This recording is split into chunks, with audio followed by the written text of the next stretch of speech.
Hey, hello, what's going on, guys? We got episode number 14 of Marvel Yap today. It's going to be an absolute freaking banger. We're going to be talking about the current state of the meta in Marvel Snap, as well as what kind of changes we are hoping in the patch today, as well as the OTA on Thursday. And then we're going to talk about Malekith, of course, and we're going to compare Pokemon Pocket to Marvel Snap. But anywho, it's going to be a freaking banger. Let's go ahead and jump right into it. And as always, we are joined with the hostess with the mostest, not my Dance. How are we doing today, Dance? Doing absolutely great. I love bloopers so much, and boopers, both of them. And I'm feeling the spirit. I'm not actually the largest. Are you a guy who likes to do Christmas stuff? Like, when do you start doing that? Is it like Thanksgiving when you go for it, or what's that logic for you? Define doing Christmas stuff. You mean like doing just festive holiday things, or? Yeah, like when do you start celebrating your holidays? Like, when do you start, do you put on lights around the house? Like, what is that for you? At the moment, it really just depends on what we kind of have time for. I mean, Amber loves Christmas, absolutely loves Christmas. I enjoy Christmas too, and I think it's a great holiday. But my favorite holiday is Thanksgiving, and I always joke around that Thanksgiving is always overshadowed. But I mean, Thanksgiving, I really love it for is just being able to eat all the food. So that's that. But I think in the future, once we have kids and everything, I'll be doing all sorts of Christmas lights and everything around the house. It's just, I guess, TBD at the moment. I don't really have a direct time frame, I guess. That's fair. No, I was thinking about that because, what is it? I told you this as well. I've got a buttload of Christmas sweaters. You can kind of see here. I can give a full view just for a moment. But I've got a bunch of Christmas sweaters, and today I'm wearing my Star Wars ugly Christmas sweater. I've got a bunch more that I'll show off throughout this, but I don't typically like doing Christmas stuff initially. And I typically wait for, I celebrate Christmas or till Thanksgiving occurs is when I typically go for Christmas stuff around the house and I start celebrating it. But I realized we had our first snow a couple days ago of the season. And I'm like, well, I kind of feel like now is the time when I'm going to break into it, really start enjoying the holiday spirit over here. And so thusly, we got this going on. Speaking of going on, what do we got going on in today's Yap, by the way, Tucker? In today's Yap, we're going to be talking about the Snap meta, which I bet you guys probably already know is kind of just big and dumb. And then we also have what we're hoping in the update this next week. We have a patch and we have an OTA coming up. We have a patch today, and then we have an OTA on Thursday. So we're going to try and have some predictions at the time of recording this video. And then we're also going to be talking about Pocket opposed to Snap. Are they very similar? Are they very different? What could one do better than the other? Vice versa. That's what we got going on today. Yeah, there's a lot of fun stuff. It's going to be interesting. So I'm scared of the next 2 months in Marvel Snap, Tucker. Not just because of the fact that we got the Pocket versus Snap segment. We'll talk about at the end of this. But the times when the metas are the worst are the times where we have these long breaks in between the updates. Yep.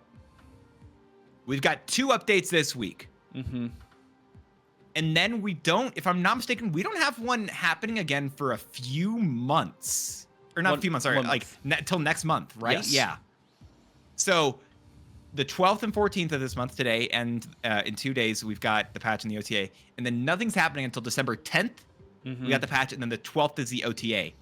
And that's it for the rest of the year. Yeah. Are you alone in being concerned about the meta? Because December's Christmas time, it feels like the worst meta typically, and I'm scared about this in general.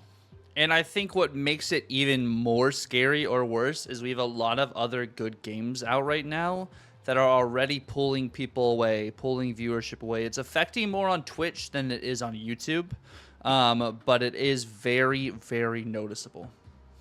No. And to be fair, that's not a bad thing, right? Yeah. I think the fact that, and again, I'm bleeding into the conversation that we're gonna have at the end of the session, but I like the fact that we do have multiple games now fighting for this slot. We didn't really have a good collectible card game on a mobile card game that existed before. And now we're having more enter that slot, and Snap's been dominant for about 2 years now. And so now as more enter this sphere, it's going to be a question of all right, what's going to remain on top? Marvel Snap's been out for a while. Is it going to remain on top there? Whereas we now have Pokemon Pocket coming in. I think we have Bazaar. There's like a Balloons Tower Defense one, like a bunch of different other games of this similar style. Yep. What's going to remain? And it's interesting. But I think the fact that the meta is going to be remaining stagnant for a while, unless the new cards that we get each week, which again are basically content updates, unless those new cards that we're going to be getting each week, and we're getting Malekith today, are going to change the meta entirely and become a broken card, I wonder how much Snap people are going to be playing over this holiday season. I know we talked about Christmas for ourselves, Thanksgiving as well, and there's a bunch of other holidays, Hanukkah, Kwanzaa, a bunch of other stuff that people are celebrating during this time. What's going to occur with those? I don't really know. Yeah, and it's like last time around this year, or well, last year around this time, Mike. Okay. Yeah. Thanos was really dominant, and it was a really feels bad moment for Thanos. But like Thanos, I still feel like is different than playing like Erisham. You know, like Thanos, I kind of know what's happening, kind of know what's going on. Where Erisham still is just like a major like feels bad. Oh, I was supposed to predict that you had the one card that beats me that didn't even start in your deck, kind of situation. Yeah, that's the difference between Erisham and Thanos, right? Erisham is 12 random cards, whereas Thanos is 6 extra stones. Yep. And you know the output range, you know what those stones can do. Whereas you don't know what 12 cards Erisham's gotten. You don't know if they have 2 blobs or whatever. Which I think actually wasn't Blob. I want to say last year. Was it Blob that was the domination around this time of the meta? Yes, and it was an uncapped Blob. Yeah, it was uncapped Blob. It also didn't it have like base 4 power? Yes, it was a 6/4. And it was meant to be a counter to the Darkhawk that existed at the time, but yeah, it's something else. I don't know. So I'm looking ahead, at least the cards we have coming up from this month, and I don't see anything. And today we can potentially get more data mines from that stuff. We can potentially get some more information on what will be coming out. When we look at those data mines, potentially, if we even have them, are we going to see the December breaking card? That's a good question. Yeah. Right? I know we're talking about just the meta currently in general, but also I'm thinking in the future because, like I said, I am terrified of this next month, and I think these data mines that hopefully we're going to get today, else we're going to have to wait until whenever the new season comes out. That stuff is going to determine everything we're dealing with during the next month, because that's once they make one OTA, one patch, that's it. Nothing else. And I want to bet that there's probably not going to be. It's going to be a lot of like I'm going to hope buffs to cards that aren't being played a lot. Yeah.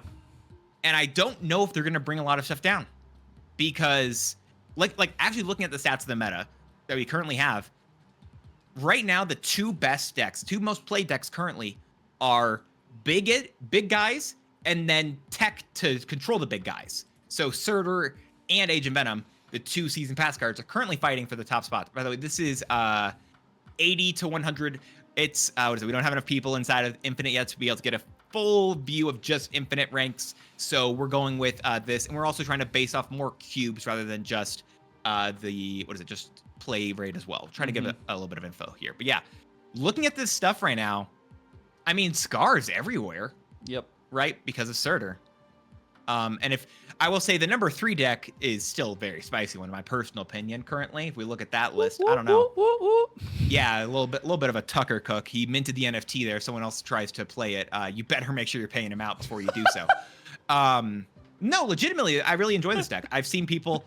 We've talked about this before, trying to mess with some of the slots inside of this list. Maybe trying to put Gwenpool back inside of a version of this list. Makari instead of Wasp. I don't like the Makari. Right? Because Makari doesn't work with Hope, doesn't work with Hitmonkey. Gwenpool's fun, but there's not an easy take out here. I think, honestly, the card that you could take out the most, tell me you disagree with this. I think you could take out Titania the most in this deck. Honestly, it's going to be crazy. But I think if you wanted to put Gwenpool in here, you swap out Surtur for Gwenpool. I mean, that's what the original, I think that's what the list was before it as well, which makes sense. Yeah.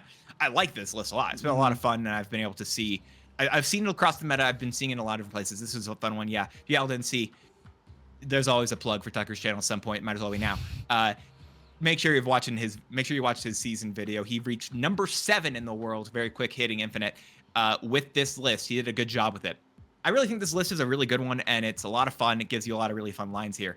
But you'll notice as we go through these, though, if you scroll through further, it's just Surtur/Scar stuff versus Tech. Yep. And those are the best decks for a bit. I don't know. What are you feeling about the meta right now? The meta is just like big dumb idiots, which like people are gonna say is boring because it's, you're just throwing down 10 power, you're throwing down 10 power, and like I get it, but I think what people are really more upset about is that it's another just broken season pass card, and that's like the general consensus is that Surtur is absolutely busted, and I can see the reasoning behind like Surtur being busted and pushing a card that is just putting out a lot of stats and everything, but like I don't think it's necessarily that Surtur is the issue. I think the issue is just there's not a whole lot of other cards that can kind of counter what's going on. I feel like there's cards that need to be buffed and that there maybe are some tweaks that need to be made. Maybe Surtur needs to be +2 instead of +3. But like I don't like that idea for what it's worth. Yeah. Actually. I think for what it's worth, if Surtur got changed, I personally think she should just be a 3/4. Okay. To make it so that Ace, like, we've been seeing even more Scorpion and those Affliction decks running around because it does bring down the Scar value. I think the fact that Surtur goes to an 11 power is probably going to be my biggest issue with that deck. And I'm saying this as, again, this is very new to the meta, and I don't know if it's truly a problem. I want to say it is, but at the same time, I don't feel confident that Surtur is a problematic card. I think there's a lot of good counter for it, but there's a lot of good stuff you can do with it as well. Yes. I think Surtur in general is a great card. I don't know if it's too good. If it's too good, I think it just goes down to a 3/4. Because I think, again, you just make it so it just has that little bit of counter potential, a Hazmat, a Scorpion, whatever. First time, by the way, let's stop right here for a second. First time we're seeing the other card that came out, Frigga. How are you feeling on her? To say lukewarm is putting it very, very kindly. I think she has a designated deck, and I think it is this move deck. And if you don't have the tech to do anything, this deck is absolutely disgusting. I know Sizer's running a new version as well that's using magic, and with the usage of magic that allows you to get an extra turn to play out huge human torches, potentially even 2 of them, which is just busted in this list. Because, yeah, Scar's going to drop a nice little 40 power, 50 power. But, yeah, my human torch right here, how about 128 power on this lane and 128 power on another lane? And you're just sitting there like, oh, my goodness. So I think this card, like you said, like, it's a little lukewarm for people, but, like, in a shell like this, like, when you have the deck building, it just takes a lot more brain power to get the combos going. But the high rolls are crazy high rolls, and we were playing her in an anti-venom list. I've been seeing her in Pixie stuff. So, like, when you get the high rolls, you have the Frigga to maximize that and get an additional card in that sense, which does feel really solid. But everyone's playing the Scar and the Surtur package because you don't have to think as much playing it. So you're able just to throw big. That's why it's big dumb idiots. Like that's hence the name is you're just playing cards out as is, which is why I think a lot of people are low on the card coming out today. We'll talk about that later, but I think that's going to be an incredible card, but that's me jumping ahead. No, that's fair. Yeah. I think I just don't feel like Frigga offers enough stuff to be, I think, a crazy good card that I think a lot of the other cards do offer. I don't think she's the worst, and I think actually probably Lukewarm's a good place for her to be. What was it? But I think in general, I just don't know. When I see this card, I feel like my biggest issue with it is that it's a 3 cost. I would like this. I think if this would be a fine card, and maybe just okay if it's a 2, a 2/1. 2/1. That's what I was thinking. Yeah. Yeah. If it's a 2/1, I think it's fine. I think it's a 3/3. It's just awkward to fit into your curve. Is my current issue with this card. Again, I like it still. I've had fun with it, and I've put out some lists that I think are enjoyable, and I've seen lists that are fun. But I just don't think that this card feels great. and it's narrow, I think, because of what you want this to do. Because when you're trying to get this, you're trying to get a copy of the other card, and you have to expend the resources into making that other card. Yep. And as soon as this card exists, you're having to put down 3 power for it, and it has to be on those cheap cards. It has to give you that Taskmaster value potentially, which is honestly, this is trying to fill a role inside of that move bounce list that is similar to what Taskmaster used to do. Yes, but you have to I think play that's it out. currently the issue. Yeah.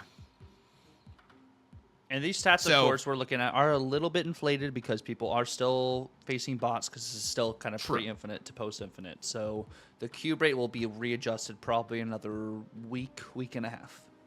Yeah, I think the top few decks are good that we're seeing for what it's worth. Yes. And then I think as we get lower, I think the goodness, or like the cube rate, however you want to call how good the actual decks are, I think that just drops more and more and more because of how many bots there actually are. Yes. But yes, I think Scream's a deck that I'm surprised actually came out of last season so well. I didn't expect it to do as well as it did, but it really kind of just felt cohesive and it made a lot of sense, I think. And so I'm happy that it is at least decent deck. Yeah, I think Whereas it's I'm the bounce. The bounce stuff is what was offsetting this list. But since bounce is kind of slowing down a little bit, people aren't filling the entirety of their board. So it's really allowed this move disrupt to kind of just prosper across all sorts of different matchups because of that. Yeah. What is it? And also, if you look at the top cards right now, again, the top card is Surtur because it's the new season pass card. But you get very quickly into the tech against that card being very good. So again, this is just most played. Oh yeah, we can bring that into like the 80 stuff as we were talking before.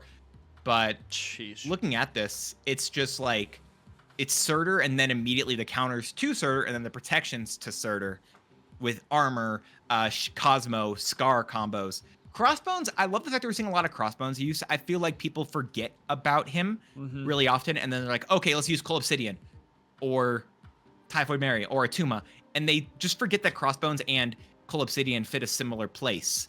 Yep. And I'm glad that Crossbones is at least being used more in general. And then, of course, you have Shang-Chi and then a lot of the other combo stuff that's being used.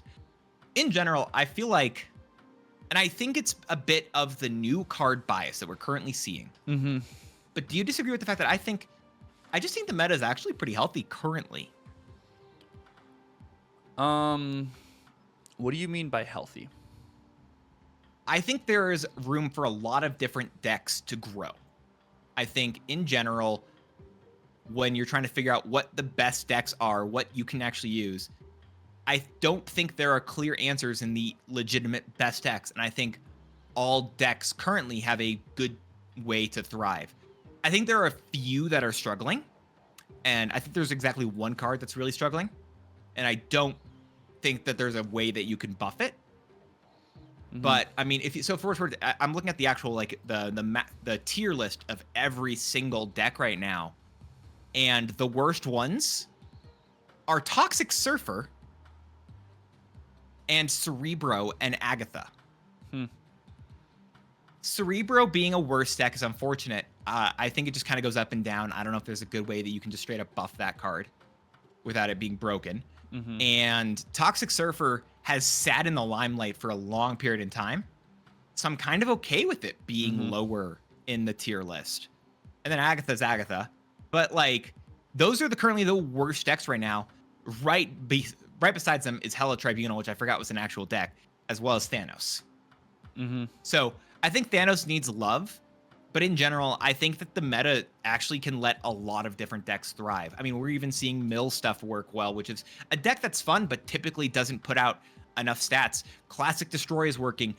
We were looking at Conquest stats before we even started streaming, or before we started recording, and we saw that Discard is doing really well as well. And I think there's just a lot of different lists that people can be running, a lot of different combos you can be doing that are putting out good enough numbers to be competitive, to work out legitimately. And I think that's really cool. And I personally like that. Yeah, I think that's fair. I think honestly, looking at what is popular right now is just a lot of people just trying to play the new card. They're like, oh, this person hit infinite with this, I'm gonna hit infinite with that, and like they're just kind of rinsing and repeating there. I think the tech cards that are out there are also prominent. People are now starting to play Mobius, which is like the counter to Surtur stuff, which then of course will kind of push that deck a little bit further behind and like drop that play rate a little bit because people are getting countered more. They're seeing the Sarah stuff, they're getting countered more. I think Mobius is a necessary card to play right now, especially with a bunch of the top lists, with being a Sarah list, being a Scar list, and being a Black Swan list. That is like the perfect counter card to all of that. So I'm interested to see what happens there. I think at the same time, this is totally a time period you could be playing Mr. Negative.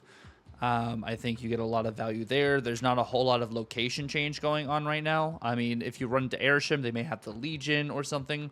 But like, if you're playing Magic, it's a good time to play Magic to have an extra turn. A lot of these Scar cards, they're dropping most of their stuff on turn 6, whereas if you get the Jane Foster down, you can get some negative value. So I think you could do stuff there.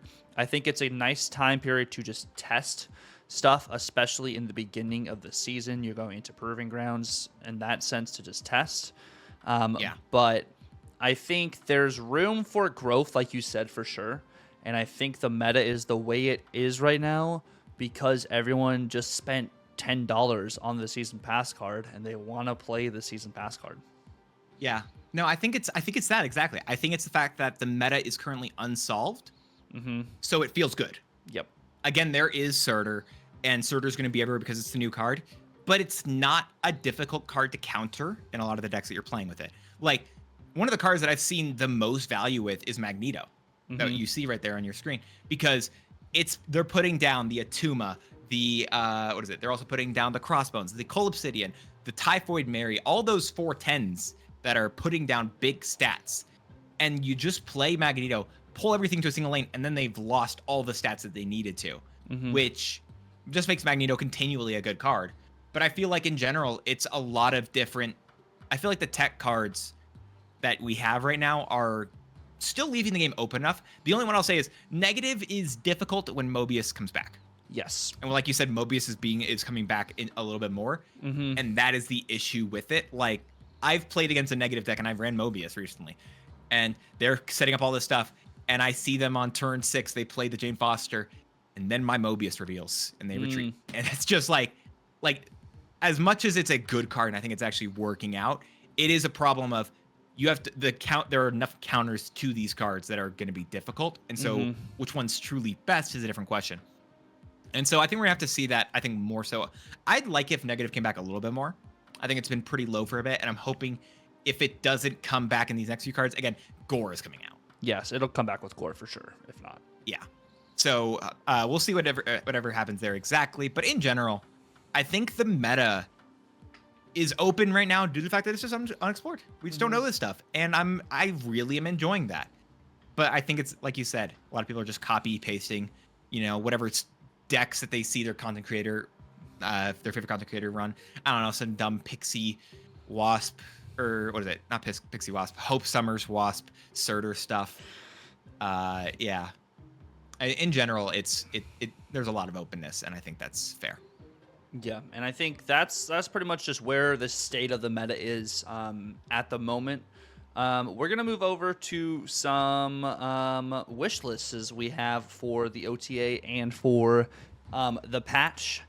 Before we jump into a card by card, do you think we'll get a remastered card in the patch, or do you think it's going to be more of a cosmetic or not balancing, bug fix kind of patch? My heart tells me that I shouldn't hope for it, but I'd love if we got some. I'd love if Thanos or Kang got something else. I think it's just those two that I've really been looking at. The cards that I feel like really I want something better with each of them. I know Adam Warlock is there as well. I've memed with Adam Warlock in the Airshim and like High Voltage. If he waits a bit longer, I'm fine with that. I want one of those two cards to actually become good, and we've been sitting on that for a while. I don't know if we're gonna get lucky enough for that today, but I'd love it if one of those two got hit. And I think Thanos is one that I think could get just a bit I don't know what they do to him, but he could get a bit. I didn't write down anything for him because I think that in general, I don't think he can get too much without being crazy. So I'm scared of it, and I don't have any idea that I think I'm confident enough in. Mm-hmm. But I do think that I would like to see. I don't know. What are you thinking there? Before we even say these specifics. So this is gonna sound crazy, but I think we need to have some form of card acquisition this patch. Some sort of change in card acquisition. I know we have series drops next patch, hopefully, but if there was a way for them to somehow implement the packs that we got data mined or something like that, if we have another month where the card acquisition is the way it is, and you look at some of these other games, people are going to continue just to be upset and more upset. I will love the bug fixes. I like that. I like how it fixes the game. My Snap game was crashing like crazy the other day on stream just by itself. I wasn't even like doing anything. But they got to do something big this patch. I don't even think it has to be like a card rework, but it's got to be something that really positively it affects the game, because it can't just be people come back to Snap just for a week to watch people play on Twitch for drops. Like, that's just not healthy for the game. They need something new, and I don't think it's Deadpool's Diners what it needs. I think this game needs to fix something with card acquisition or remove Airship from the game, but those are just my two. I think I'll talk about card acquisition more when we get to the Pocket versus Snap It, because I think that's a very interesting conversation there. I think Airship is a different entire piece, and I wouldn't mind if that got changed. But yeah, I don't know. I mean, if you don't mind, I'll just actually go straight into the update stuff that I have, because one of the things I said, I think I mentioned it last week, but I'll say it again. So I kind of have like two things. I think I've mentioned them both before on the Yap, but I'm going to say, so I'm going to kind of say two, because I think we each have three lined up. This is four, but I don't care. Airship, I like it for what is it? Whether or not it needs to be 15 or 12 cards, I don't know. But then you make it so the cards that started in your deck cost one more. So that, yes, you can build around, like, you get the randomness, and I don't think there's a way you can, unfortunately, get rid of that with the way Airship works.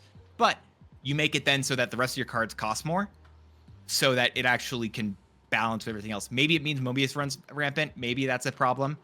But I think that's something I'd like to see personally just with Airship. And I know I'm probably kicking it when it's down. I don't think it's doing amazing right now in terms of stats. I just don't want it to be too good. I personally don't enjoy that. And I mentioned it 2 weeks ago as well. But I want that. We're in the season right now. Please, please, please. I'm begging that we're going to get some hammers. I want the hammers to get buffed. I think that's the answer. I don't think you can buff Thor. I don't think you can buff... what is it called? I don't think you can buff Beta Bill. But I think buffing their hammers, buffing that stuff... Ooh, gorgeous splits. I want to see it. I want to see those get some love. Just the hammers there, just to make it so at least when they're on the board, I don't feel bad about them being on the board. So they're more like a Wasp. I mean, I guess Stormbreaker's like Wasp, but like just have more power on the board so you can throw that down. Okay. They can be 0/2s, I think, each without any issue, because again, you still have to pull them out of the deck, and they still are buffing the main card, and at least they can give some value on their own, because again, that's what they're doing. Like, they are good cards. They're crazy cards, or crazy things inside of Marvel Snap, or just Marvel in general. And if I'm talking about, let's imagine just Stormbreaker, let's think back to Endgame. Captain America's power level went up exponentially. Yep. And you're gonna tell me that Stormbreaker and Mjolnir are weaker than a ship? Bro, both of those could take out the Quinjet without a second thought. I'm just saying, that's dumb to me. Oh my goodness. Am I wrong? No. I like the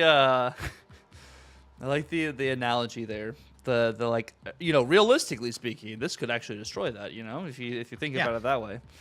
And by the way, you're telling me Mjolnir's weaker than a squirrel? I was gonna swear, but I'm holding myself back. Mjolnir's weaker than a squirrel. Make sure that's really clear here. Yeah, Mjolnir is weaker than a squirrel. Okay, I like those changes. I'm here for it. I'm not opposed. Get the hammer value. It's the Asgard season. Why not buff the Asgard cards? Exactly. And then you make Jane Foster a 5/10. I don't hate it. I have something a little bit different. Okay. I have you make the thing, the OG thing in High Evo. I was writing that down at one point. And I deleted it. I don't mind this. I think High Evo needs love. I don't disagree with that. High Evo is when I'm talking about the best like styles of things. The closest thing we have is like toxic things, and right now it's running High Evolutionary just to use Cyclops and Abomination. Yep. I'd love it if Thing got used in those decks again. Maybe not the OG where it hit 3 different cards 3 times. Maybe it goes off twice. Maybe it goes off twice instead of once. What does he do currently? What does Evo Thing do? Evo Thing is on reveal, afflict 3 enemy cards here with -1 power. What if it was 2 that did -2? Is that broken? Is that too bad? Is that? I don't know. I like a Thing buff. I like an Evo Thing buff, no matter what it exactly it looks like.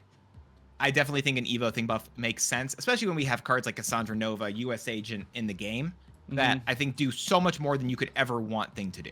And what if you make Wasp hit 2 cards again? No, stop it. That's a 0/3. I'm gonna disagree there. I think Wasp can fit in certain lists, but you need her to be. I think you need it to be the Lockjaw style of the deck. I don't think she can go back to a 0/3. Because that is what she does, a 0/3. And but you still have to take up the card slot in High Evo. I'm gonna say I don't like that one. Well, I mean, Stormbreaker and Mjolnir are technically Stormbreaker is at least a 0/7, and then Mjolnir is a 0/6. Get out of here with your logic, you fancy words wizard. So if you get those 2 power, then Mjolnir becomes a 0/8 at least, and then you still have to play Thor and Beta Ray Bill and then draw them, and that's already like you've dedicated at least 3 turns of your game. Let's imagine like you're playing Thor, Beta Ray Bill, and then you play Jane to make sure you draw them. That's 3 turns of your game you've just shut down from doing any tech options. I pulled my headphones out of my ear just to do that. Well, you're being greedy as is anyways. I don't like this. Oh, you're using my own logic against me, and I feel like if I was more prepared for this, I'd have better answers. I don't think it could. I think we've seen what happens when Wasp has been a 0/3, and it's really good. It's apples to oranges. Like it's not really a direct comparison. Like the Wasp going to 0/3 is better than the hammers because you still, like you said, you're altering your shuffle anyways, putting the hammers in your deck, and you have to do all the Jane stuff. And then they only work with those 2 cards, and so. But I was just trying to stir you up. I'm getting out of the corner. I'm getting out. I feel like I was in a corner there. I'm gonna pull myself out right there. You scared me a bit. I didn't have good answers, but yeah, God, thankfully he gave me ammunition to use against him. No, I do think it's closer to apples to oranges. Yeah, and I'm gonna stay on High Evo, and I still want the Shocker change to be more targeted to just the highest cost card in your hand. Do you think we're gonna get a bigger OTA? Because I know we had like 9 updated technically in the last one, and it didn't feel like a lot. But it was technically a lot of cards that got tweaked. Do we think we're going to even get a bigger OTA? I know we were talking about patches stuff here, but... I hope we do. Fair. I just hope we do, because if we got a month. We got a month. Yeah.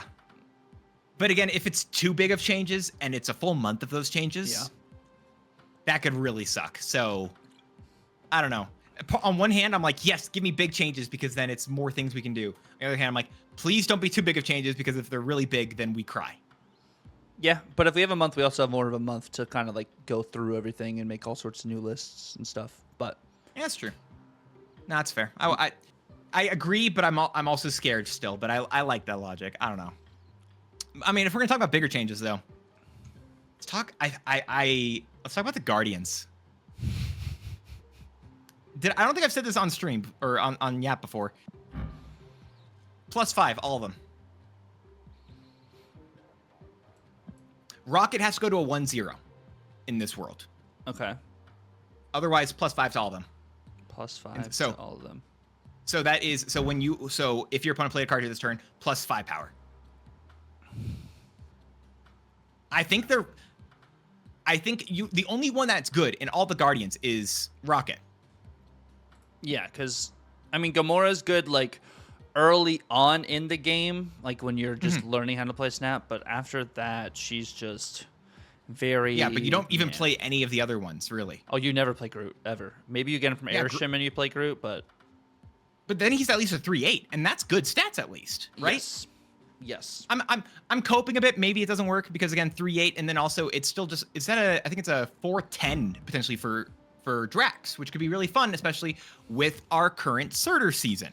Yes. I So- actually like that. In general, I think all the Guardians go to +5. Again, I think Ruckus go to a 1-0 in this world. Okay. Star-Lord could be an issue, maybe, but a 2. I'm willing to accept the upsetness as second dinner. Obviously, only listens to me here. But again, US Agent feel like there's a lot of really good 2-cost cards in the game. And I think we're starting to see the 2-cost card slot becoming really well spoken for. Mm-hmm. And if we have US Agent being at some games at 220, I think Yeah. Star-Lord could stand to be a 2, at least a 2-7. And I think, honestly, 2-7 or...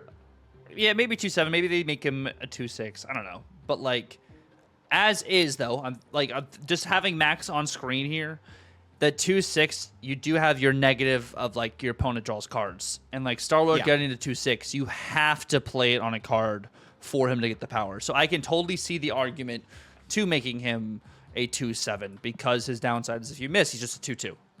So Yeah, I do like that. No, I think that they're trying to be scared. They're being scared of the Guardians because if they are too good, and also they are very early series cards for a lot of them. And I get that, but I do think that the Guardians in general, I want them to be good. I want them to be good. I'm currently rewatching all the Guardians right now as well, and it's like, why do we have this world where like one card of all of them is good and none of the rest? Like I want to see a deck like with these cards be good. I'd love to see a Guardians deck actually be a thing. And I think with a +5, you could potentially do that. No, I support it. I'm totally here for it. There you go. What do you got next though? Were you going over to Hitmonkey? No. I just was trying to have a card on screen, I'll be honest. Fair. I was thinking about this stuff just a little bit. I mean, I'm going to say this until the day it happens, but I want Scarlet Spider at like a 3-4 or 3-3 still. I'm going to just... No, I think it's fair. I think 3-3. 3-4 doesn't... I'm scared. I think 3-4 is potentially too good. Mm-hmm. I don't know, but 3... Maybe it's fine. You know, you say screw it, whoever it's... But I think 3-3 at the very minimum should be a thing. It should have been a thing. I do not believe it should have been a 4-cost card to begin with. I think it should be a 3-3, and that would make perfect sense. I like it. It's just a card that I feel like... Is that one of the worst cards currently in Snap right now, honestly? Like, if we... I feel like it's one of the worst ones, honestly, if I'm looking through them. Let me go. Like, I feel like people are still trying to run it, but I don't think it works. Yeah, I mean, it's D tier right now. Makes sense. It's just not a good card. Yeah, and this is still with And- bot stats. Yeah, bots are inflating it to 50%, which is just even. Mm-hmm. Yeah, it's not. I think Scarlet Spider needs love. I don't think there's a world that you can say like Scarlet Spider is fine as is. Mm-hmm. Maybe unless Second Dinner has got this secret deck that's running by like one person that has a 100% win rate and has never lost, and they're like, we can't change this card because if we do, it becomes broken. Maybe that's something that exists that we can never know about. But legitimately, I do believe that Scarlet Spider is potentially, it's potentially one of the best cards to get changed. No, I'm liking that. Okay. You've got me on this one at least. I've got one last one though for you. Okay. It's Valkyrie. Okay. So Valkyrie, if we're gonna talk about like the best cards currently in Marvel Snap, Valkyrie's currently one of the worst.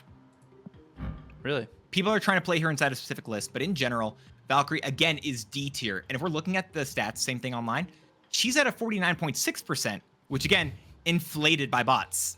Yep. I want her to be a 4/3 that you activate. Oh my gosh.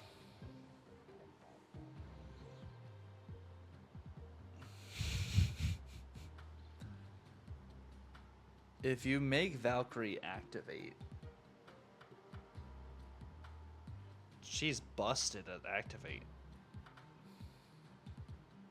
She could even say as a 5/3 as activate for what it's worth. I'm willing to even concede that. But like, I think activate is a world that potentially could exist for Valkyrie. Oh my goodness. I know. Here's the hot one. I think that's too OP at an activate. I think at a 4/3 on reveal, I maybe like that more. But I think the activate is crazy. Crazy. Yeah, but sometimes you love a little crazy. So you just throw Prio after you put Valkyrie on the board, and then Ghost comes back. yeah, you Ghost activate. I mean, Ghost already is coming back with some of these Sarah things, but yeah, I think it's too OP. Let us know down below if you think Valkyrie at activate is too OP as well. He does. Tucker's scared of the. Tucker's just imagining the flashes of the meta that's run by a Valkyrie right now. I can see it in your eyes. It looks like you've seen horrors. That'd be so crazy. I'm willing to concede that I'm being crazy here, but I love talking crazy. That's the hot take of the Yap today. I do. I'm gonna give you the hot take of the Yap, but I think you've got one more here. Yeah, you have your hot take, and I have my hot take. Okay. Hit me with it. Annihilus hits 0 cost cards too, or 0 power cards now. Is he? What power is he? He goes to like a 5/5. He loses power, but he gets back the ability to throw 0 powered cards back over. If you make him a 5/3, I think I'm more sold on this idea. I think he has to be a lot lower in power. I don't think it can just be a single hit, because that's, I mean, Clog comes back. It's either like a 5/3 or he's like a 6/6. I can see it. I think it's one of those two worlds. It probably couldn't exist as a 6/6, but I do think it's one of those worlds. And then you know what? Then you combo him with the activated Valkyrie. No, you don't. Yes. Wait. No, it's a genius idea. A 5/3 Annihilus that sends over 0 cost cards, and then you combo him with the activate Valkyrie. It's a genius idea. I'm sold. No. No. Tucker and I are both 100% agreeing on 5/3 Annihilus that sends over 0 power cards, as well as Valkyrie. We're both equally committed to both ideas. Let us know, please, that you are excited for the Annihilus Valkyrie meta. We're super stoked about this idea, and we cannot wait for it to be a real thing. We both 100% stand by this idea. Tucker, unfortunately, his camera has glitched and is recording sideways, so when you see him shaking his head, he's actually nodding. So it's a really, we're so excited. We're so excited with this idea. Let's bring back busted metas, since we're already in a just boring quote-unquote meta right now. Holy moly. And while we're at it, let's bring back leader. No. Why do you keep rubbing your eyes whenever I recommend something, Tucker? You can give leader more power, but do not bring back OG leader. I keep recommending things, and you keep make leader a 6/5, but do not bring back old leader. Oh, that's not even one of the. Okay, I mean, honestly, I don't even know if I mind that, but yeah. No, I agree. And then we also make Goliath destroy all cards that your opponent played there. Destroy all unrevealed cards there. No, Goliath goes to like a 6/8. Goliath loses 2 power here. Why does Goliath lose power? Because Goliath doesn't need to have 10 power. But we need it for our Scar synergy. No, Goliath does not need 10 power. All right. Goliath probably could be like a 6/5 again. I think 6. I think he could be fine at 6/8, or he's 6/9 for funny number. For funny number, I don't. But realistically, I don't think this card should be 10 power. It's not oppressive, and I'm crazy for saying it, I think, but it's not oppressive. It's annoying, but we're not seeing it dominate the meta. It just still sucks, and it sucks the same whether or not it's 9 or a 10 power card. If it's 10 power, it's getting hit by Shang-Chi. You're right, because, I play my Shang-Chi on the Goliath lane, and my Shang-Chi goes out. I'm playing Goliaths on turn 2 or 3 with like pixie stuff. Yeah, it's 10 power, like just like that.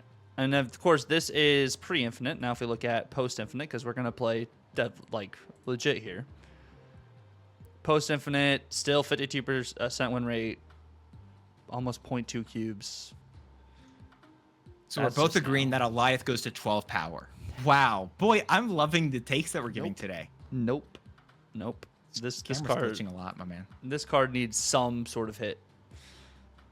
A lot of these cards. Let us know what you think needs some hits as we... Because I don't know if I want them to hit anything downwards before the upcoming thing. I'd rather them bring more stuff up. I think make we have everything busted. Don't well, nerf. no. I don't think Goliath is currently busted. Legit. Well, I'm not saying that, but you said I hope they don't nerf anything. I hope they just buff everything. Well, I don't. I don't think that anything right now in the game. Surtur is scary, but I don't know if it's busted or not yet. I do not think that there's a card in the game we can say is definitively busted right now. Airsham? Airsham doesn't even have good stats. I'm annoyed with it. I don't want it to be good.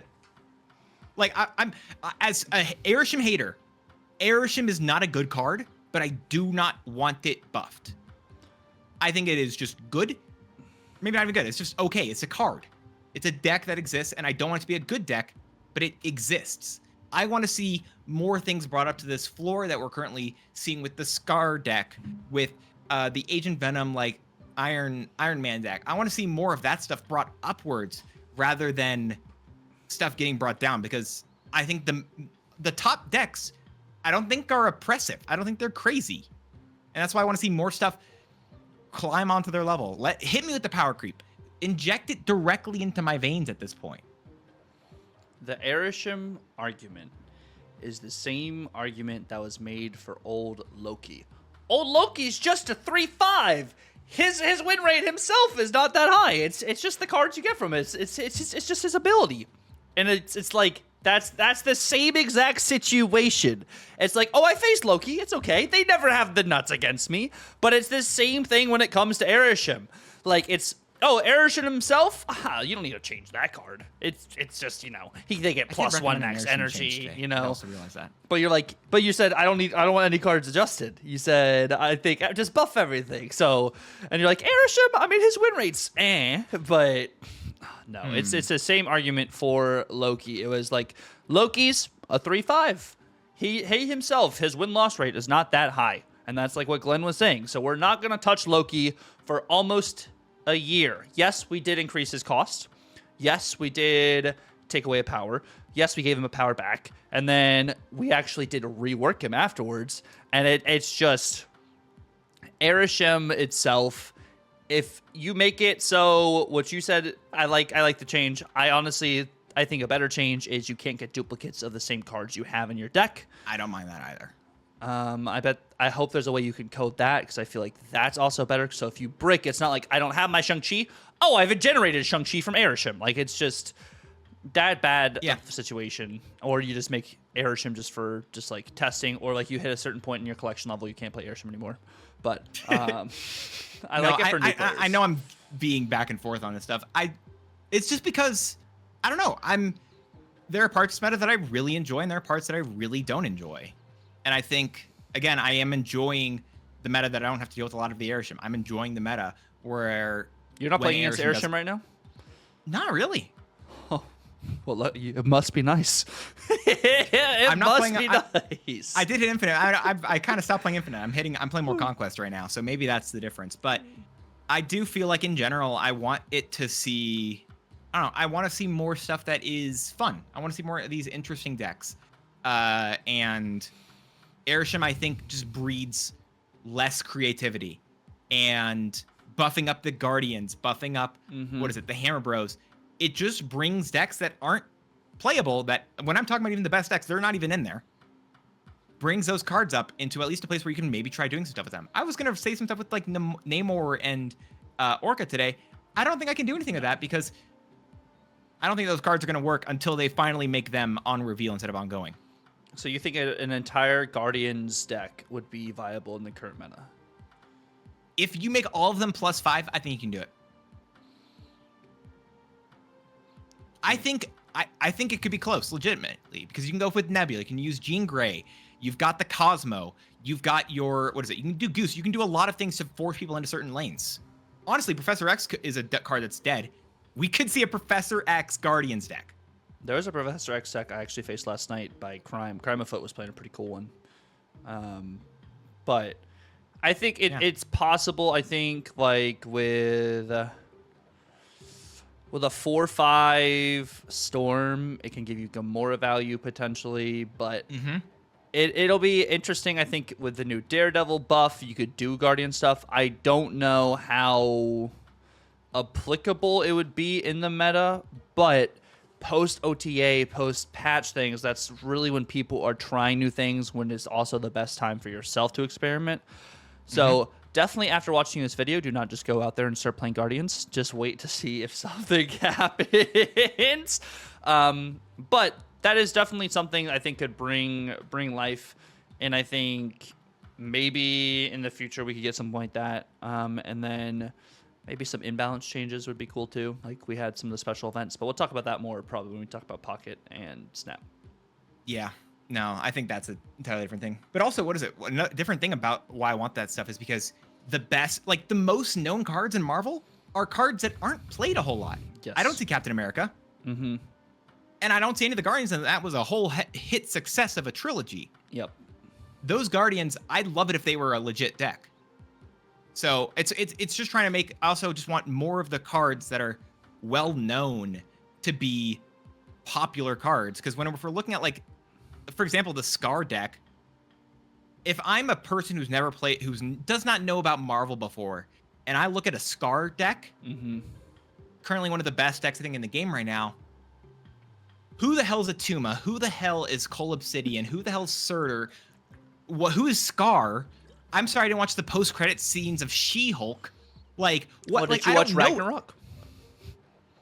Yeah, but when I said Surtur to people, they're like, who is this? Like, he's the guy that was in the very beginning of Thor Ragnarok and the very end, and that's it. Like, oh yeah. You know who Crossbones is? No. He's the guy who, was it? He's the guy who like had a really scarred face for like the first 5 minutes of Civil War. Huh?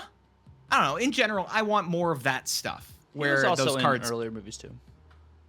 Yeah, but he wasn't Crossbones. He didn't have this suit until Civil War. Yeah, that's when he became Crossbones. And then Cole Obsidian's in both Infinity War and Endgame. I thought that guy was Black Dwarf. It looks like Cole Obsidian to me. It is both. They're the same thing. Yeah, but you're like, wait, what? Who's this alien guy? Is this the guy who got his hand cut off in Avengers? Yeah, it is. You not remember him so well? Who's Typhoid Mary? Why is everyone thirsting for her? I don't know. It's just stuff like that where it's just I want more. I feel like more of the cards that are well known should be cards as well. Like I want to see these cards be playable. Spider-Man's barely a card that's playable, and I think it's something that I think KM Best talked about a little bit ago. And this is so off topic, but again, we yap. People come into this game looking for characters that they know well, and the top decks hold no cards that anyone knows. Yeah. And I think that's like, you're telling me the most popular like bounce deck, you're telling me it's running, it's telling me it's running Hood. Who's Silver Sable? Who's Nico? Who's Sage? Who's Toxin? Right? Like, oh, Beast. I remember him from the X-Men movies. Oh, Falcon. Wait, isn't that Captain America? Like, I don't know. It's all this stuff. So that's what I want to see more cards that are well known become better. Is my whole logic here. Or we just get more well-known cards, just more well-known characters. I think we have them all. They put them all in the beta. There's more. There's more characters in the game like that. People just are like, when's this person? There's so many different X-Men characters and stuff. Fang Foom. No, legit. As soon as I heard about the game, I wanted Fing Fang Foom, and I've said that I want him to be the seven cost no ability card for the longest time. That'd be kind of crazy, but I'll be here for it. But yeah, you want to talk about Pocket now? No, we're not going to Pocket just yet. We're about to talk about Malekith, who is the new card that just came out today, which is an on reveal, add a 1, 2, or 3 cost card from your deck here. It reveals at the end of the game his base power is going to be 6, and he is also a 4-cost card. What are you thinking about Malekith? I'm thinking that they want Thanos to come back this season. Yeah. They have Malekith and King Eitri. Mm-hmm. 2 cards I think that are going to directly synergize with Thanos. And I think that they want that to be a thing. And people are saying that Malekith isn't great. Keep in mind, he's at minimum a 4-6. He's probably going to be closer to a 4-8, a 4-9, 4-10, depending on what card he pulls out of your deck. He is a very good card, I think. Yeah. And it is confirmed that you can see the card that is underneath him. Like I said last week, there's no way they wouldn't do that. I don't know. He's going to be a great card. Again, I'm talking about the Thanos mostly because I think it's going to be one of the best, or one of the most exciting cards, personally, the ones that I'm most excited for, but I don't know if he's going to be great. I'm very excited by him, though. How about you? Yeah, he's my card of the season. I think what he does is like what Dan said. He's more often than not never a just 4-6. You know what you put in your deck, and you know what he draws. So I think this is an incredible card for Ajax, for those lists to be able to get a Hazmat, to be able to get a U.S. Agent, to be able to get a Luke Cage, to be able to get a Silver Sable. Like, just those are just some prime examples there. Those are some potential high rolls. Mystique. Like, there are so many different options that you can do. A Hazmat with this card, I think especially in that shell. I think in Darkhawk can also work well. You can get a Cassandra Nova, maybe a little late for Cassandra Nova, but you could also get like a Korg. You could get a Grandmaster. Like, there's a bunch of different ways you can flex this card out. But I think what I like about this card even more is it is targeted deck thinning. Jubilee is really good, of course, in like the Hela list and like these Blink list, but it's not targeted. It is the next card you are going to draw. You do get to play that card out, so you have that transaction. And of course, yes, there's Alioth. Yes, there's Cosmo right now. But that's also a lane that is Cosmo and Alioth bait with Malekith too. So you have the other lanes to play around. Your opponent has to spend energy to block off that card without knowing what that card is. So there's just so many different aspects with this card. It's going to be a definitely card you have to build around, which I think is why people are a little bit lower on it. You can't just plug and chug. But I think this is going to find some really nice shells, and it's going to make some decks really sore. And I hope, honestly, with the patch or with the OTA, we get some other cards that kind of just can synergize with this. And it's going to be a good week. Also, if you don't have Thena, a great week to get Thena. Valentina has more usage right now in the meta as well. Some of those Ajax lists, some Black Knight lists, some just card generation lists. Also say lists. with Valentina, I've been helping a buddy out who's just like re-jumping into the game, and he's just like 1K collection level. And he's like, Valentina's like, I really want this card because he's just running Collector Devil Dino. It's just a simple card for that deck. Yep. And that's, again, just another good place where you can potentially be using this type of stuff. But Malekith feels like a really fun card. I was thinking about it when you were talking. Is there a world where Lockjaw works with Malekith? In the sense where you play Malekith on Lockjaw? Because it thins your deck out from having a bad hit, and then pulls Malekith, and then you send Malekith back in, and you hopefully get a bigger hit. Maybe it's not as clean as some of the other stuff, but it's something I was thinking about. I have no idea if it's even I was thinking about it for a second, so I don't know if it's a good idea. It could work, honestly, to do some like thinning and everything, especially if you're with it being targeted. I mean, Jubilee you play into Lockjaw as well, so like you do get some synergy there. I think it could be a nice line as well. Yeah, I think. Do you want Jubilee and Malekith in the same deck? I kind of think so. You could. I think you could run Jubilee and Malekith in the same deck. It might get a little clunky, potentially, but I could see a world where some people are running that. That's not where I'm gonna go. I'm not gonna go Jubilee Malekith, but I can see definitely because you're thinning a lot, and if you have Zabu and you can play one of these out earlier and stuff too, like you do get some just really good value. No, I'm thinking full. I don't know what the top end looks like, but I'm thinking Zabu, Grandmaster, Jubilee, Iron Lad, Malekith, maybe even Anti-Venom. You could probably do some stuff there with Anti-Venom to make sure that, again, Malekith comes out, thins the deck, and then your top deck's going to be even better. So maybe it's full cope train when I'm talking about that stuff, but again, it feels like a fun idea. And that's the base cost, so you can even run Pixie there too. Yep. Pull a card that maybe has a higher cost there, and then you still get whatever the Pixie options were later on. Like, I'm really wondering if I can do something there with like my.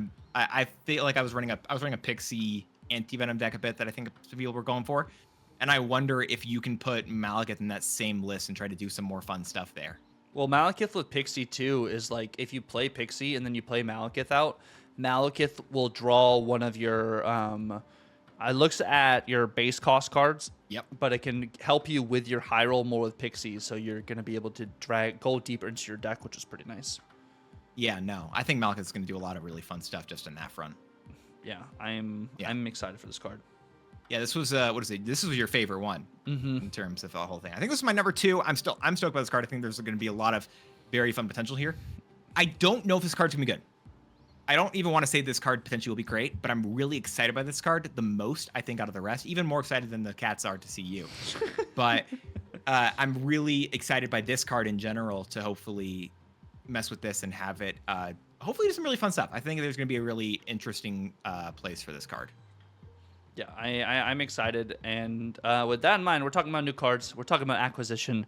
There's another game out right now that has stolen a lot of people from Marvel Snap itself for good reasons. It hasn't ragged on Snap at all. It's the new hotness. And that is going to be Pokemon Pocket. We're going to be talking about comparing Pokemon Pocket to Snap. What are you thinking just off ripperonis when it comes to Pocket versus Snap?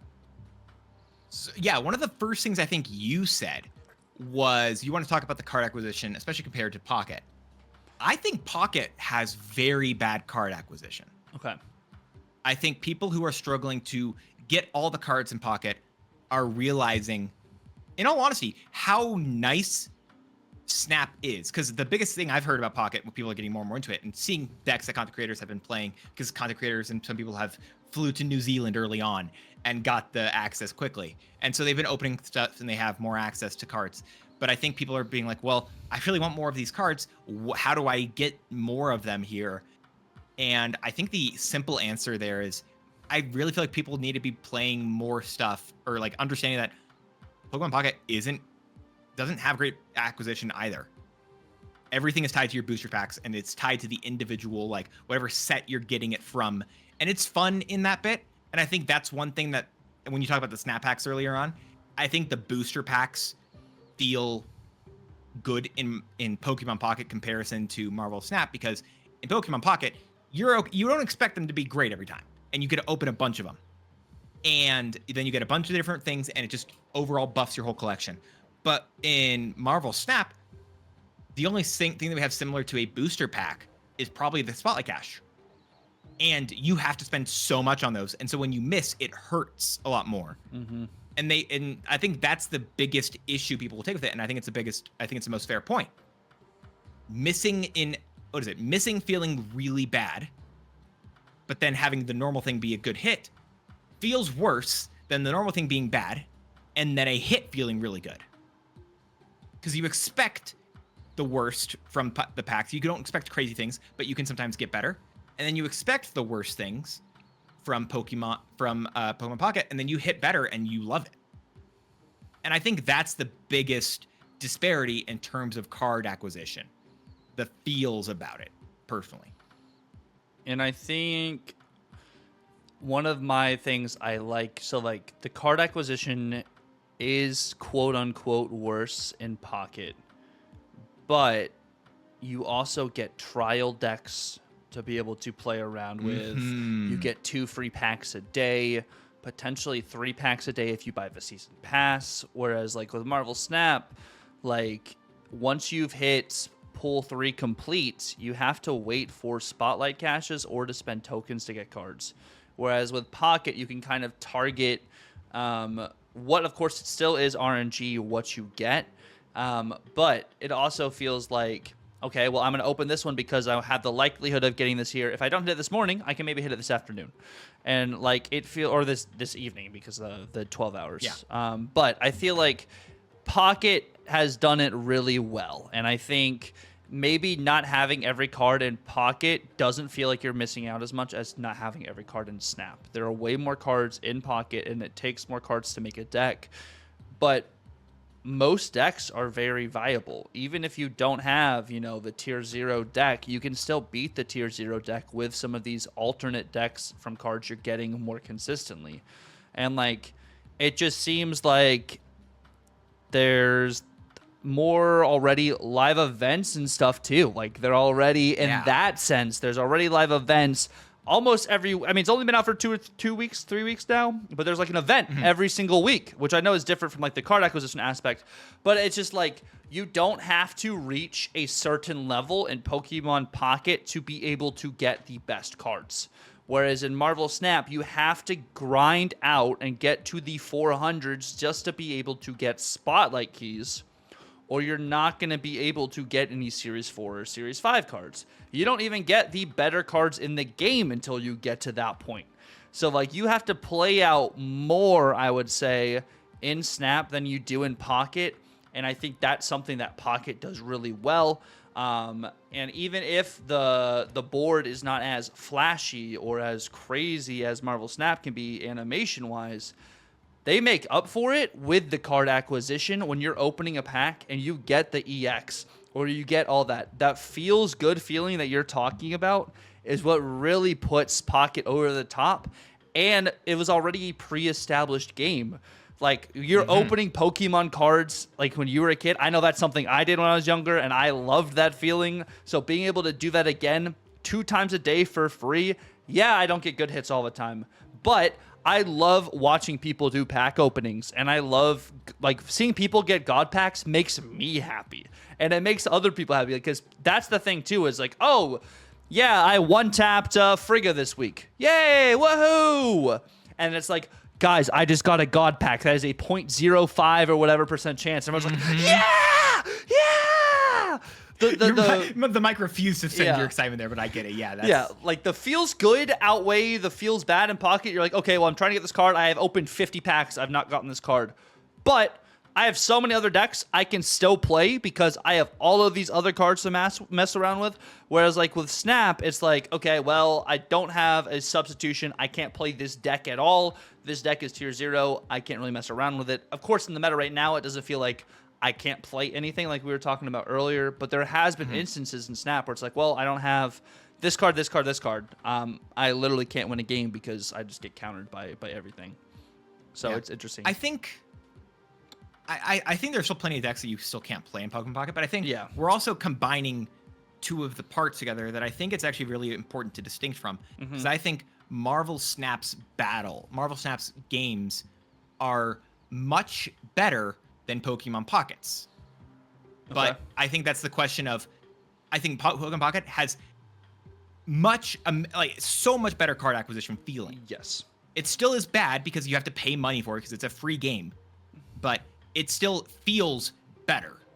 Whereas Marvel Snap's card acquisition feels a lot worse. Yes. But again, I think that's a point for Pocket where Pocket has better acquisition, whereas I really enjoy the gameplay in Snap more. And I think that's a different place for both of them, but I like the fact that we have that. When we talk about those battles, though, there's one of the nicer parts, though, about the Pokemon Pocket fights, the battles, whatever you call it, is it's so much of the meta, quote unquote, is unknown. And it's giving decks and cards that I feel like personally aren't great a lot of places to shine. Like, I'm seeing people, there's currently a meta around, I don't know if you've heard about this, where rather than putting good cards in your deck, you're putting in fossils. I think that's dumb as hell, but I love the fact that the game's new enough and open enough that people can try that. Yeah. And that's cool to me to be able to see people do it. It reminds me of like a couple of months ago, which, by the way, where are all those domino believers who are saying, put domino in all of your decks because it makes all your draws better? Where y'all went real quiet after a couple of weeks. I'm just putting that out there. But it's in general giving people more opportunity to grow and deck build, and in ways that we haven't really seen in Marvel Snap, because so much of the meta is so defined, which is, again, why I really like the current meta, because it isn't defined. But in general, I think that the battles, how you can raise the stakes, which is something I try to do in Pokemon Pocket. I don't know if you've done this, but I'm like, I've got this game. oh, I can't snap. I know I've won. Like, I've had that happen plenty of times. I love, and this is something I think for myself. Do you like the option to concede? Yes. I think that's one of the best parts of Pokemon Pocket, and it reminds me of, what is it, like High Voltage, where you're just like, all right, I've lost. And it's a simple little feature, but it's just like, okay, I look at this game, there's no way for me to win this game. I accept this, and I move on. As less feels bad than like losing cubes. Yeah, exactly. But it also goes into the part where, in those battles, Pokemon Pocket does something different to Marvel Snap, where half the time when in Marvel Snap, we're like, okay, my opponent could play their big card here, and I have to guess which lane they're going to put their card in, and I have to shang the right one. And it's a coin flip there. But in Marvel Snap, all the coin flips are hidden. In Pokemon Pocket, it shows you every single coin flip on the screen. I've heard Hoagland describe it as chess adjacent, because every single move you make can be seen by your opponent, and it's how you use the pieces that you have available to be seen. Yep. And I think with that, it's a really good point. And so I really enjoyed that aspect of Pokemon Pocket, where you don't have to deal with the randomness of being like, okay, maybe this goes out well, maybe it doesn't. But then also with Pokemon Pocket, you're just like, all right, it's a coin flip. I hit heads or I don't hit heads. And it's as simple as that one. And I really enjoy that. Even if I'm playing Dragonite, a deck that is very difficult to play, it's because it's just not a great one, but it is just random damage across the board pretty much. It's still fun to do it. But again, they keep those coin flips, all that hidden information that we have in Marvel Snap isn't there in Pokemon Pocket. And I really enjoy that difference there. And I think that's really cool. And the other cool thing is, I believe you get to see on the sidebar in Pocket what happened turn by turn, opposed to guessing. There's a battle log. It's been 2 years, Second Dinner. Talking about different things that are annoying that Pokemon Pocket has on launch that Marvel Snap still doesn't have. We have customizable backgrounds. There's like 10, I think, already in Pokemon Pocket. We got concept art of one. Yep. For Marvel Snap, a second one. And that's it. I don't know. Well, there is also more like card art and stuff in Marvel Snap than like Pocket. Like, they don't have like all the variants and stuff. You have to, pack the variants and stuff, just be able to. There's a little bit of the variants, I think, though. I like the way they do the variants actually in Pokemon Pocket. But what is it? Also, to say a different thing, I really, again, to talk about the pros Pokemon Pocket versus Snap. They said they want Snap to feel like you're playing as a real person, so they don't remove the ability to like auto mute all emotes. There is not a single goddamn emote in Pokemon Pocket, and I'm happier for it. But your emote complete. I know people. No, I'm still not, because the game eludes me on anyway, sorry. But legitimately, I love that. I don't know if you disagree there, but I feel like that's a great feature to be able to, like, the most interaction I give my opponent is at the end of the game, whether or not they give me thanks for the game. Not for beating me, not good game, just thanks for playing a game with me and allowing me to play a game of Pokemon Pocket. That is the most raw, like, real thanks they could give, and I love that. It's super healthy. I thoroughly enjoy that. Yeah. Which, again, in Marvel Snap, instead, we got Miss Marvel. Continually flipping everyone off. And then the Deadpool, right? Like, it's just that. I don't know. In Pocket, in the game, can you also swap cards out of your deck from... Not midway through a game. Okay. No, you don't. There's no sideboard currently, which, if that's something that's interesting, because I feel like there's stuff in the game that kind of hints that they maybe are ready for like tournament stuff inside Pokemon Pocket as well. In general, I think Pokemon Pocket's a very well designed game, and I think Marvel Snap is a very well designed game, and I think they each have strengths and I think they each have flaws, and I don't have a preference currently as to either. I know that people are saying that Marvel Snap is dying or something like that because of Pokemon Pocket and other games popping up. If anything, I think it's just going to force Marvel Snap to become a better game, and I like that. Yeah, no, I'm excited to see what happens. I think both games can live separately from each other, and I think I'm really hoping that Pocket just pushes Snap to be better. I hope Bazaar pushes Snap to be better. That is the goal. This is the game that we are passionate about. This is the game that we love, you know? Like, we've spent resources on. This feels great, and I think Stance has been playing some Pocket. I might dabble in a little bit of Pocket, but I think we're both looking the most forward to Marvel Rivals, which hopefully we get some data mines, and that's the rumored collab for December, which we will talk about next week, hopefully. On the Yap, we'll talk about some data mine stuff. Any final remarks, Mr. Dance? What's your favorite piece of art you have in Pocket? My favorite art... I'm going to give you a second to pull yours up real quick. I'm going to let you, because I want you to pull up your favorite piece of art, because I will say, I've got it right here in front of me. And I'll say, I think my favorite piece of art that I've had in the entire game, because I've been playing Pokemon Pocket. My favorite piece, I think I'm just going to show it on screen, is I love Alakazam. I think I have ones that are technically better, quote unquote, but this reminds me of like the Flaviano style, and I really enjoy it. And I think that this is a real, I just think it looks really cool. And for what I think Alakazam's a really fun deck to play, especially countering like the Pikachu and the Charizard stuff that people are trying to do. But I know we're talking about like a lot of the pros and cons and the negative stuff. I just wanted to show off something cool that I personally have from that game that I think is really fun. Do you have anything really cool in that game that you want to show off here? So of course, what's your favorite? You guys know. If you guys know the channel, you guys already know what our favorite Pokemon is. I would go the Altar Dragonite. Yeah. We love little Dragonite over here. We love the Dragonite. Oh, there you go.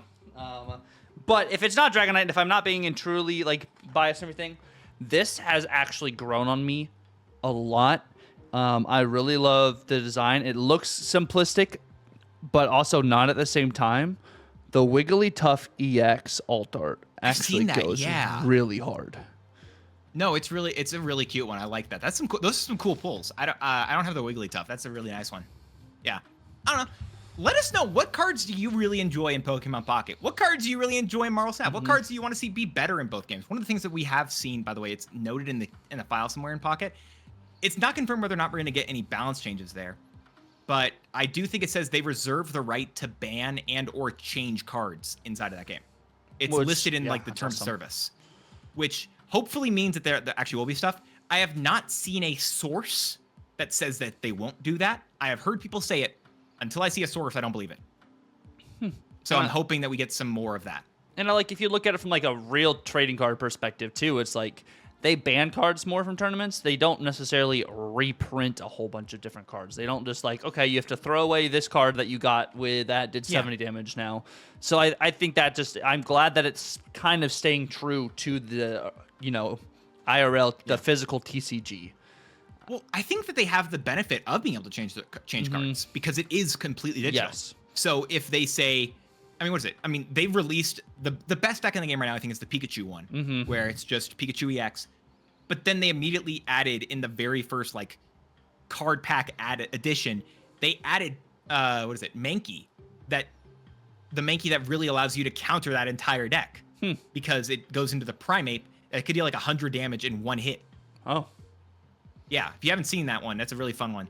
But no, I think they've done a good job in the balance of that game as well, and I'm hoping that we continue to see more of that stuff. But I don't know. But before you play any Pocket, any Snap, make sure you're subbed to this channel for Tucker. He does a lot of really fun content and a lot of really great stuff. There's going to be a Malekith video coming out pretty soon after this one, as well as whatever he decides is coming up next. It's a really great channel. I personally enjoy it. And even though I edit, I edit all the thumbnails, I'm in some of the videos, I still watch the videos. I really enjoy them. So make sure you're doing that. Make sure you're following him over on Twitch and Twitter. I think it's dead again, but follow him there just for sake's sake, in case you're still there, wherever else he decides to go. Make sure you're following Tucker. Yeah, and we will be doing some buyer busts soon. We did look at all the votes, so that'll be coming very soon. But before all that, please stop what you're doing right now. Pause this video. You see this guy's name over here, notmydance. I need you guys to look this up on Twitch, look it up on YouTube, look it up on Twitter. I need you to subscribe to the YouTube, follow the Twitch, follow the Twitter, please follow this guy on every single platform. This is my guy. This is your guy. This is your dance because it's not his dance. But anywho, definitely follow our king. His info will also be down in the description below. Thank you guys so much for watching. Hopefully we get some data mines this week. Hopefully it's today. And then hopefully we get a nice patch. I mean, not a nice patch, nice OTA as we ramble. But yeah, until the next time, you guys have a good one. God bless and laters.